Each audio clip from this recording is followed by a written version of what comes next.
ఆధారాలని అసలు అక్కడ పాలే సేకరించనివైన అంటే కెమికల్స్ సేకరించి ఆ కెమికల్స్తో నెయ్యి తయారు చేస్తే ఇంకా బుకాయించే పరిస్థితికి వచ్చారంటే మనం అందరం ఆలోచించుకోవాల్సిన అవసరం ఉంది. నెక్స్ట్ ఇక్కడ దిశ ఎవరైనా పట్టుకున్నారో అవన్నీ ఇచ్చారు.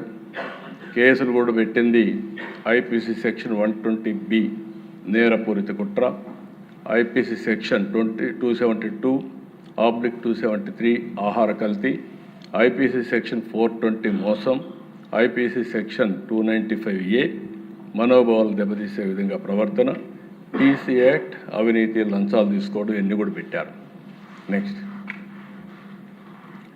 ఇక్కడ దిశ ఇన్ని జరిగితే అదే బాధ ఆవేదన. నేను అందుకే కుట్ర అంటున్నాను. ఎవరైనా సరే తప్పు జరిగితే అందులో కూడా దేవుని దగ్గర తప్పు జరిగినప్పుడు, అపచారం జరిగినప్పుడు బేషరతుగా రాజకీయ పార్టీ కూడా ఒప్పుకొని తీరాలి. అట్లా ఒప్పుకోకుండా బుకాయించడం మీరు చూస్తారా దిశ? ఒకసారి ఆ వీడియో చూపించండి. ఈ ఎన్డీడీబీ సర్టిఫికెట్, ఎన్డీఆర్ఐ సర్టిఫికెట్ రెండు కూడా పెట్టి సిబిఐ ఛార్జ్ షీట్ కూడా క్లోజర్ ఇచ్చింది.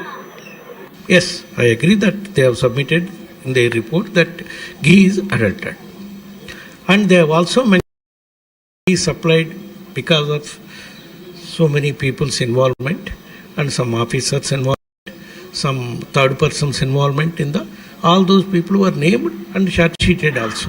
Ghee is adulterated with some palm oil, some canola oil, some other items, whatever it is that is found in the CBI SIT report that has been mentioned there. లాంటి వాళ్ళు ఎప్పటి నుంచో టీటీడీలో పనిచేస్తున్నటువంటి అధికారులు, అలాగే నెయ్యిని సరఫరా చేసినటువంటి సరఫరాదారులు వీళ్ళందరూ కుమ్మక్కై అవినీతికి పాల్పడి నెయ్యిలో కల్తీని వాడినారు అని వాళ్ళు చాలా స్పష్టంగా చెప్పినారు. నెక్స్ట్ అంటే ఇక్కడ రెండు వర్షన్లు మీరు ఉన్నారు. ఇద్దరు టీటీడీ బోర్డ్ చైర్మన్స్ ఆ రిపోర్ట్ నుంచి అడల్టరేషన్ జరిగిందని, దానికి కావలసిన రిపోర్ట్లు కానీ ఫారెన్సిక్ ల్యాబొరేటరీస్ కానీ అవన్నీ ఉన్నాయి. ఉంటే ఒక పార్టీ అధ్యక్షుడిగా, మాజీ ముఖ్యమంత్రిగా బాధ్యత తీసుకోవాల్సిన వ్యక్తి సునాయాసంగా ఏమీ జరగలేదు అంటే తిరిగి మనం ఏదైతే దేవునికి అపచారం జరిగిందని మనం చెప్తే మనం అపాలజీ చెప్పమనే పరిస్థితికి వచ్చారంటే ఎంత దుర్మార్గం మనం అందరం గుర్తుపెట్టుకోవాల్సిన అవసరం ఉంది. దీనికి సాక్ష్యాధారాలు కూడా కొన్ని చూపిస్తాను. నెక్స్ట్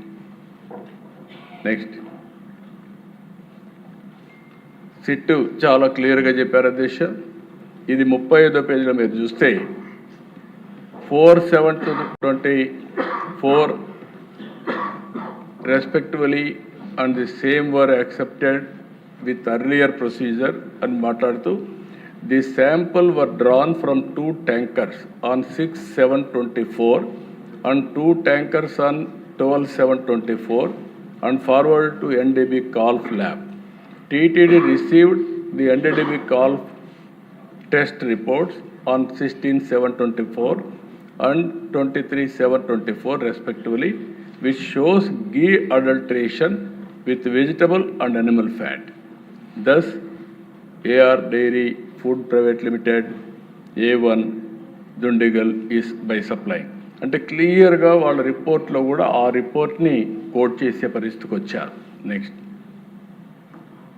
అధ్యక్ష, ఇక్కడ జరిగిందే కాకుండా మీరు ఒకసారి చూస్తే ఎందుకు నేను కుట్ర అని మాట్లాడానంటే ఒక డెలిబరేట్గా మొట్టమొదటి నుంచి కూడా వెంకటేశ్వర స్వామి ప్రతిష్ట దెబ్బతీయడానికే ప్రయత్నం చేస్తూ వచ్చారు. ఇది కల్తీ లడ్డు ఒక విషయం, కెమికల్తో తయారు చేసిన ఘీ ఒక విషయం. ఇక్కడ మీరు చూస్తే అన్యమత ప్రచారం, ఆర్టీసీ ఆంధ్రప్రదేశ్ రాష్ట్ర రోడ్డు రవాణా సంస్థ తిరుమలకి తిరుపతికి టికెట్ 22/8/2019 వీళ్ళ గవర్నమెంట్ వచ్చిన తర్వాత పక్కన చూస్తే ఫ్రంట్లో ఇది ఉంటుంది, బ్యాకుకు పోతే తక్కువ ఖర్చు అన్ని సౌకర్యాలతో క్రైస్తవులకి పవిత్ర జెరూసలం యాత్ర. వెంకటేశ్వర స్వామికి దగ్గరికి పోయి యాత్రికులకు ప్రచారం చేయడం ఇదే అని అడుగుతాను. అందుకే నేను కుట్రా అని అంటున్నా. ఇది డెలిబరేట్గా చేశారంటున్నాను. మనం ఏదో జరిగిపోయింది అని ఆవేదన చెందడం కాదు ఇక్కడ. ఇది కావాలని ఒక పద్ధతి ప్రకారం వెంకటేశ్వర స్వామి పవిత్రత దెబ్బతీయడానికి చేసిన కుట్ర. అది ఈరోజు మళ్ళీ 94%తో గెలిచి హౌస్లోకి వచ్చామంటే అది వెంకటేశ్వర స్వామి కృప అని చెప్పి మరొకసారి మీ అందరికీ తెలియజేస్తాను. ఇది ఒక టెన్షన్. ఏదైనా సరే ఎవరైనా తప్పు చేసినప్పుడు మనం అనుకుంటున్నాం, చాలామంది మాట్లాడారు, ఇందులో కూడా వీళ్ళని చూశాను నేను. ఓసారి అయితే విగ్రహమే కదా, ఏముంది, దేవాలయాల గురించి చులకనగా మాట్లాడే సందర్భాలు కూడా చూసాం. మనం అందరం ఆవేదన పొందాం. ఇలాంటివన్నీ కూడా ఇంకా చాలా ఉన్నాయి. దేశం నెక్స్ట్ 2018 పింక్ డైమండ్ చోరీ అయిందని ప్రచారం చేశారు. అందులో కూడా దేశ ఎక్కడ కూడా పింక్ డైమండ్ లేదని చాలా క్లియర్గా చెప్పాను. ఆ రోజు కావాలని అప్రతిష్ట పాలు చేయాలని ఆ పింక్ డైమండ్ మా ఇంట్లో ఉందని చెప్పి ప్రచారం చేస్తే అదే ఇప్పుడు కొంతమంది మెంబర్లను ఆ రోజే చంద్రమోహన్ రెడ్డి గారు చెప్పినట్టు ఆ రోజే పట్టుకొచ్చుంటే ఇచ్చిన వాళ్ళని చాలా కరెక్ట్గా ఉంటుందని స్టేట్మెంట్ ఇచ్చిన వాళ్ళందరినీ మీరు చూస్తే అధ్యక్ష ఆ మాట చెప్తే మనం డెమోక్రటిక్గా పోవాలని దేనిపైన పరువు నష్టం దావా వేసాం. 100 కోట్లకి వేసాం. గవర్నమెంట్ వస్తానే కేసు విత్డ్రా చేసుకుంటే మళ్ళీ ప్రైవేట్గా ఇంప్లీడ్ అయ్యాం. ఇంప్లీడ్ అయ్యి దాని మీద ఫైట్ చేస్తున్నాం. ఇప్పుడు మళ్ళా గవర్నమెంట్కి వచ్చాం. అంటే ఏ విధంగా వెంకటేశ్వర స్వామిని అప్రతిష్ట పాలు చేయాలని ఆలోచిస్తున్నారో ఇది ఒక ఉదాహరణ మాత్రం. నెక్స్ట్ ఇక్కడ మీరు ఆలోచిస్తే దిశ ఇది ఒకసారి చూస్తే రాజకీయ పునరావాస సెంటర్గా తయారు చేశారు. టీటీడీలో 29 మందితో మనం ఇదేస్తే వీళ్ళు వస్తాను జంబో బోర్డు ఒకటి ఏర్పాటు చేశారు. ఆ జీవో ప్రకారం 519 ద్వారా 2021లో 50 మందికి టీటీడీ బోర్డులో ప్రత్యేక ఆహ్వానికులు వేసి మొత్తం 85 మంది చేరారు. అంటే టీటీడీలో 85 మంది మెంబర్లు వేసి వీళ్ళు ఇష్టానుసారంగా ఇది చేస్తే రాష్ట్ర ప్రభుత్వాన్ని తప్పుబట్టిన హైకోర్టు దాని మీద జీవో కూడా మీరు చూశారు. తిరుమల తిరుపతి దేవస్థానం కాన్స్టిట్యూట్ చేసినట్టు ఆ బోర్డుని కొట్టేసే పరిస్థితికి వచ్చారు. మళ్ళీ వీళ్ళు కరెక్ట్ చేసుకునే పరిస్థితికి వచ్చారు. మీరే ఫైట్ చేశారా? థ్యాంక్ యూ అధ్యక్ష. దెన్ నెక్స్ట్ ఇవి కాకుండా దేశ నేను ముందే చెప్పాను, ఉండిలో విదేశీ కరెన్సీ పరకామణి. అధ్యక్ష వెంకటేశ్వర స్వామి దగ్గర పరకామణిలో అవినీతి జరిగితే సెటిల్మెంట్ చేసే పరిస్థితికి వచ్చారు. అక్కడి నుంచి మళ్ళీ మీరు ఒకసారి చూస్తే లోక్ అదాలత్ పంపించి రాజీ చేపించే పరిస్థితికి వచ్చారు. దాన్ని చులకనగా మాట్లాడే పరిస్థితికి వచ్చారు. ఏముంది, కొంత తీసుకుని చాలా తక్కువ $900 తీసుకున్నారు, చాలా చిన్న నేరం. ఆయన తీసుకునేది కాకుండా ఆయన ఉండే డబ్బుల్ని వెంకటేశ్వర స్వామికి దానం చేశాడని అంటే ఎంత అవహేళన అడుగుతాను నేను. ఇవన్నీ ఒక్క ఇన్సిడెంట్ కాదు దిశ, మొత్తం ఇవన్నీ చూస్తే ఒకటి కాకుండా సిరీస్ ఆఫ్ తప్పులు చేసుకుంటూ వెంకటేశ్వర స్వామి ప్రతిష్ఠ దెబ్బతీయాలని ప్రయత్నం చేశారు. నెక్స్ట్ ఇక్కడ ఇంకోటి దిశ మీరు చూస్తే తిరుమల ఆచారాలని మనం అందరం పాటిస్తాం. వెంకటేశ్వర స్వామి దగ్గరికి నమ్మకం ఉంటే ఏ మతస్థులను రావచ్చు.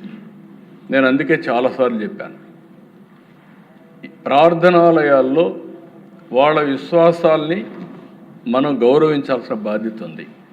ఇప్పుడు వెంకటేశ్వర స్వామికి ఒక నిబద్ధత, ఏ అన్య మతస్థులైనా సరే రావచ్చు, నమ్మకం ఉందనే డిక్లరేషన్ ఇస్తే దర్శనం చేసుకునే అవకాశం ఉంటుంది. అది నమ్మకం ఉందని సంతకం పెట్టమంటే నెక్స్ట్ మీరు చూస్తే అధ్యక్ష ఆ రోజు 2000 నెక్స్ట్ అదే క్యాన్సిల్ చేశారు 2017 వీళ్ళు పోతే వాళ్ళు ఇచ్చి సంతకం పెట్టమంటే ఇవ్వకపోతే అది క్యాన్సిల్ అని రికార్డులో పెట్టుకున్నారు. అంటే దౌర్జన్యంగా లోపలికి వెళ్ళడం, మనోభావాలు దెబ్బతినడం, అధికార దుర్వినియోగం చేయడం. అదే అధికారం లేకపోతే రానిస్తారు దేశ రానియరు. అధికారంలో ఉన్నారు కాబట్టి, ఒక పార్టీ అధినేత కాబట్టి అక్కడ ఉండే ఆచారాలు ఏమైనా పర్వాలేదు, నా ఇష్ట ప్రకారం చేస్తాననే అహంభావంతో పోవడం, దానిపైన ఇవన్నీ చేసే పరిస్థితికి వచ్చారు. నెక్స్ట్ అధ్యక్ష, ఒకటే కాదు, ఇవి నేను చెప్పినట్టు కొన్ని విషయాలు టీటీడీలో జరిగాయి, తిరుమల తిరుపతి దేవస్థానంలో జరిగాయి. మొత్తం రాష్ట్రం అంతా కూడా హిందూ మతం పైన దాడి. 1924 మధ్య హిందువుల మనోభావాలు దెబ్బతీసే విధంగా ప్రవర్తించడం, 2032 దేవాలయాలపైన దాడులు, విగ్రహాలు అప్రవిత్రం చేయడం, ఏదని అడిగితే పిచ్చివాళ్ల చేష్టలు, వీధి కుక్కలు చేశాయి, గుప్త నిధుల వేట అంటూ తేలిగ్గా తీసుకున్న ప్రభుత్వం 59 విగ్రహాలు చోరీ. నాటి ప్రభుత్వ దాడులు కుట్రదారులపై ఎలాంటి కేసులు బుక్ చేయకుండా ఏది కూడా లాజికల్గా పోని పరిస్థితి. నెక్స్ట్ 2020 సెప్టెంబర్ అంతర్వేది రథం దగ్ధం కావడం, తేనెటీగలు ఇచ్చేసాయని చెప్పి మాట్లాడడం, రామతీర్థం రాముడి విగ్రహ విధ్వంసం తలను తీసేయడం, పోయిన వాళ్ళపైన కేసులు అందరిపైన మా అందరిపైన కేసులు వేయడం, హిందూపూర్ అనంత పద్మనాభ స్వామి ఆలయంలో నంది విగ్రహం చోరీ కావడం అక్టోబర్ 22, ఫిబ్రవరి 20 బిట్రగుంట వెంకటేశ్వర స్వామి రథం దగ్ధం కావడం, 2020 సెప్టెంబర్ బెజవాడ దుర్గమ్మ వెండి సింహాలు చోరీ చేయడం, విజయవాడ బస్టాండ్లో సీతాదేవి విగ్రహం 21 జనవరిలో ధ్వంసం చేయడం, జూన్ 23న పురుషోత్తపురం ఆలయంలో దోపిడీ జరగడం. ఇలాంటి 1-2 కాదు అధ్యక్ష, ఇప్పుడు కూడా నాకు కొన్ని అనుమానాలు ఉన్నాయి అధ్యక్ష. అక్కడక్కడ దాడులు చేస్తున్నారు, తప్పించుకుంటున్నారు. నేను ఒకటే ఈ హౌస్లో చెప్తున్నా, ఎవరైనా దేవాలయాల జోలికి వచ్చినా, ప్రార్థనాలయాల జోలికి వచ్చినా ఈ ప్రభుత్వం ఎట్టి పరిస్థితుల్లో